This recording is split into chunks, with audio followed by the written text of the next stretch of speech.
नमस्कार विद्यार्थियों। हम लोगों की चर्चा केमिकल काइनेटिक्स पर चल रही है, रासायनिक बलगत की। इसके बारे में कुछ प्रारंभिक बातें जानी थी। अभिक्रिया क्या है, इनका प्रभावित करने वाले कारक क्या हैं, अणु संख्यता और अभिक्रिया की कोटि, इन दो शब्दों के बारे में जाना था। आज हम उसी के क्रम में प्रथम कोटि की अभिक्रियाएं, इसकी कुछ केमिस्ट्री या इसके कुछ केमिकल इक्वेशंस, रिलेशंस, इनके बारे में जानने की थोड़ी सी प्रयास करेंगे। क्या एग्जाम्पल्स हैं, इनकी वेग या इनका वेग स्थिरांक हम किस तरीके से परिकलित कर सकते हैं, प्रथम कोटि की अभिक्रियाओं की विशेषताएं क्या हैं, इन सब के बारे में एक छोटी सी चर्चा इस वीडियो में अपन करेंगे। तो ये जो प्रथम कोटि की अभिक्रियाएं हैं, इसमें हम कह सकते हैं कि एक अभिकारक है यानी क्रियाकारक है जो कि उत्पाद में परिवर्तित हो रहा है, या दूसरे शब्दों में अभिक्रिया का वेग अभिकारक की सांद्रता के प्रथम घात के समानुपाती है, जो सक्रिय द्रव्यमान का नियम है उसके अनुसार। ऐसी स्थिति में कुछ अभिक्रियाएं ऐसी भी हो सकती हैं जहां पर अभिकारक के अणुओं की संख्या 2 या 2 से अधिक हो सकती है, लेकिन ऐसी स्थिति में उस अभिक्रिया की कोटि यानी ऑर्डर ऑफ रिएक्शन फिर भी एक निकल कर आती है, एक्सपेरिमेंटली या प्रायोगिक तौर पर। जैसे हम पहले भी कह चुके हैं कि अभिक्रिया की कोटि एक प्रायोगिक क्वांटिटी है, संख्या है, प्रयोगों द्वारा निर्धारित की जाती है, और अणु संख्यता एक सैद्धांतिक संख्या है जो कि पेन पेपर पर बैलेंस्ड इक्वेशन लिखने के बाद हमको प्राप्त होती है। तो हो सकता है कि 2 या 2 से अधिक अणु अभिक्रिया में भाग ले रहे हैं, लेकिन अभिक्रिया का वेग अभिकारक की सांद्रता के एक घात के समानुपाती पाई जाती है। वो अभिक्रियाएं प्रथम कोटि की अभिक्रियाएं कहलाती हैं। ऐसे केस में हम तात्क्षणिक वेग या तात्कालिक वेग की यदि हम बात करते हैं, यानी किसी क्षण अभिक्रिया का वेग क्या है, तो उसको हम इस तरीके से लिखते हैं। वेग के बारे में हम पहले बात कर चुके हैं कि change in concentration of reactant या product divided by time interval, समय अवधि से उसको भाग दे दें।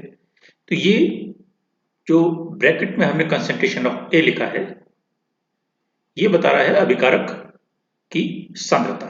यानी ये अगर हमारे इस तरीके से कोई इक्वेशन है, ए जो कि बी में यानी प्रोडक्ट में परिवर्तित हो रही है, तो इस ए की सांद्रता ये डी ए है।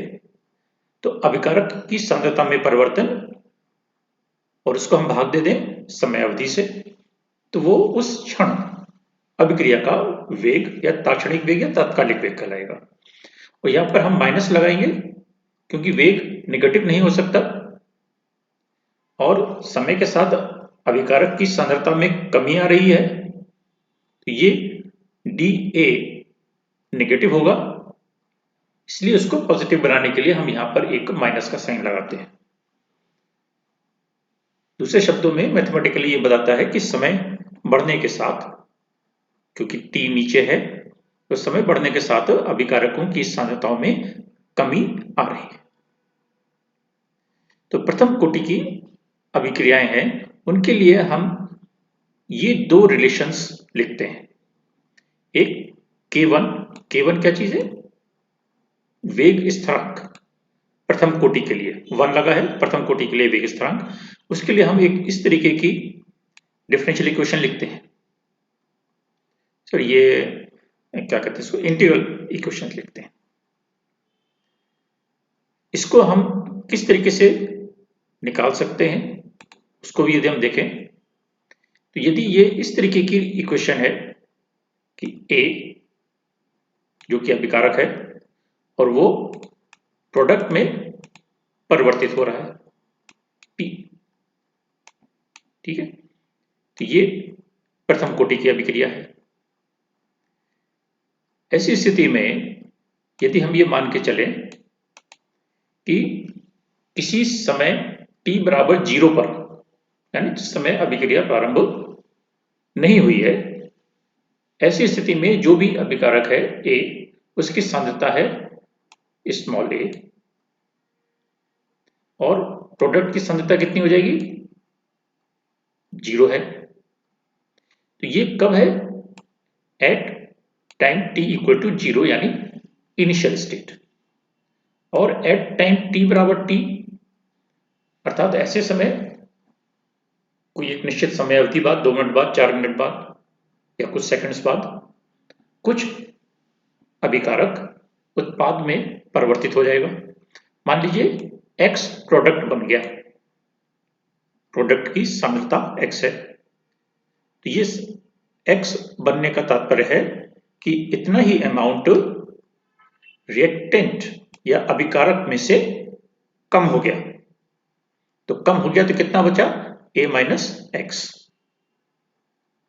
तो A माइनस एक्स अभिकारक की सांद्रता हो जाएगी t समय बाद, और प्रोडक्ट की सांद्रता हो जाएगी x t समय बाद। तो ऐसे केस में हम जो वेग इक्वेशन है वो किस तरीके से लिख सकते हैं? अभिक्रिया का वेग, ठीक है, dA/dt with minus sign. A change in concentration of reactant है, तो अभिक्रिया का वेग माइनस dA/dt, ये किसके बराबर होगा? K1 into concentration of A। यहां पर पावर 1 है। ऐसी स्थिति में ये प्रथम कोटि की अभिक्रिया है। अब इसी इक्वेशन को हम t समय बाद यदि लिखते हैं, तो t समय बाद अभिकारक की सांद्रता कितनी है? A minus x. तो हमारे पास इक्वेशन क्या हो जाएगी? Minus D of A minus x upon D T. और दूसरी तरफ प्रोडक्ट के लिए जो अपने ये प्रोडक्ट करें, ये वेग इक्वेशन में वेग स्थिरांक के साथ कंसंट्रेशन का पद है रिएक्टेंट का, तो वहां पर कंसंट्रेशन A माइनस एक्स आ जाएगा। तो उस वेग इक्वेशन को हम इस तरीके से t समय बाद के लिए लिख सकते हैं। अब यदि इस ब्रैकेट को हम ओपन करके लिखें तो ये हो जाएगा माइनस dA/dt प्लस dx/dt बराबर K1 A माइनस एक्स। अब ये A क्या है? कांस्टेंट है, और कांस्टेंट का डिफरेंशियल 0 होता है। तो ऐसी स्थिति में ये पद हमारा 0 हो जाएगा और विलोपित हो जाएगा। सिर्फ बचेगा क्या? dx/dt, और दूसरी तरफ हमारा है K1 into A minus x.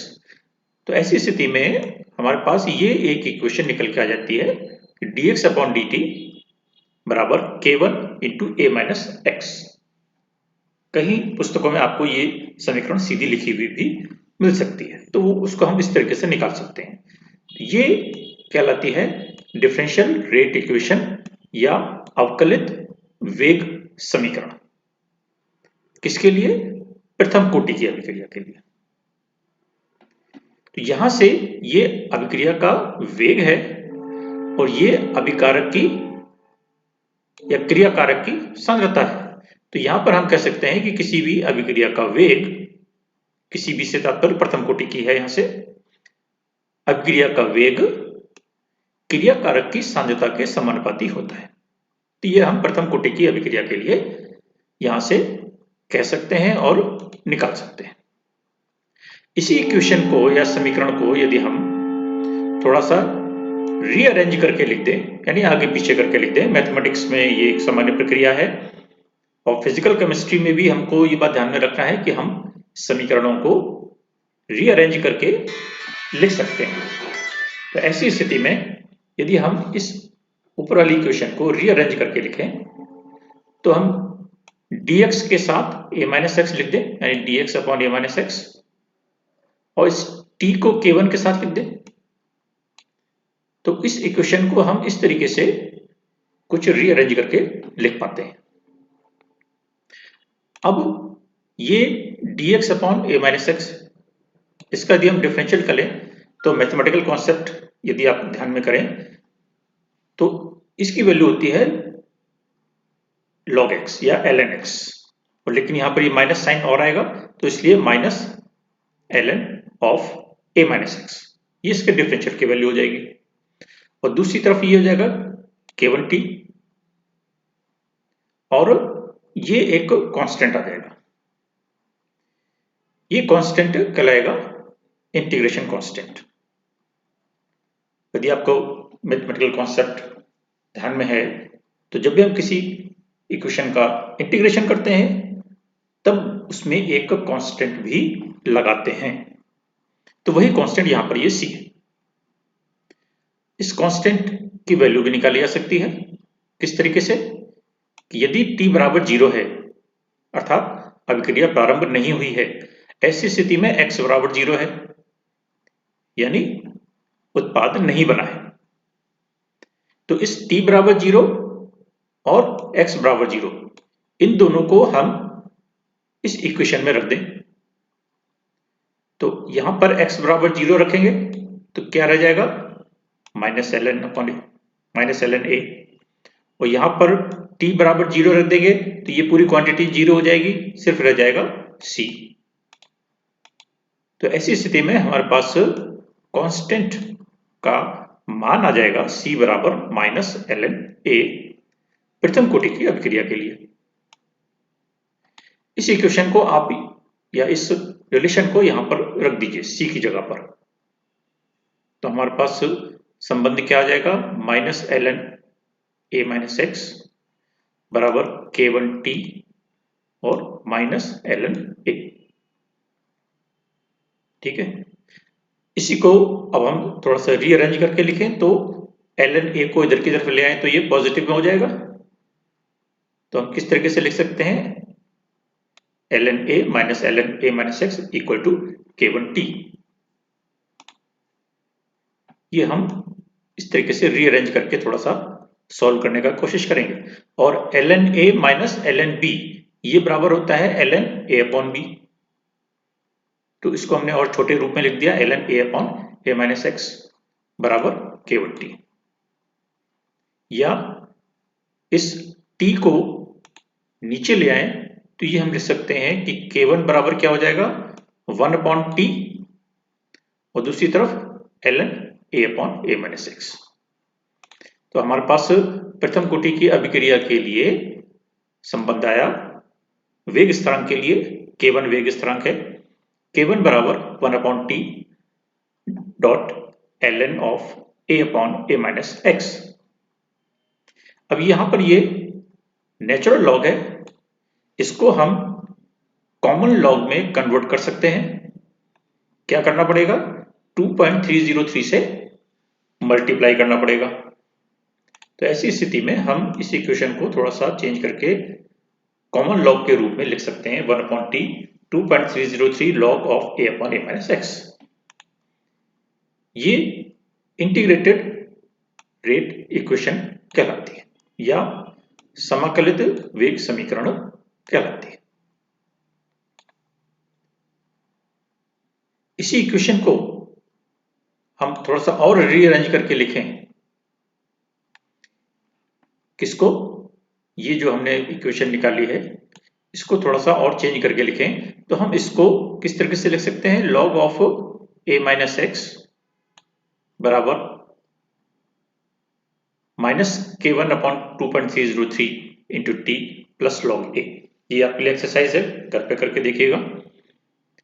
इसको हम इस तरीके से रीअरेंज करके लिख सकते हैं, और रीअरेंज करने के बाद ये इक्वेशन एक तरीके से y equal to mx plus c के रूप में हो जाती है, जो कि एक सरल रेखा को प्रदर्शित करती है। अर्थात इस इक्वेशन को हमने इस रूप में लिख दिया। अब ये तो हो गया हमारा y, ये पार्ट हो गया m, ये पार्ट हो गया x, और ये पार्ट हो गया c। तो इस इक्वेशन को हम y equal to mx plus c यानी एक सरल रेखा की समीकरण के रूप में इसको आसानी से लिख सकते हैं। और आप जानते हैं कि ऐसी स्थिति में जब हम x और y के बीच में ग्राफ खींचते हैं तो वो एक सरल रेखा आती है। ये देखिए यहां पर जिससे हमने खींचा है,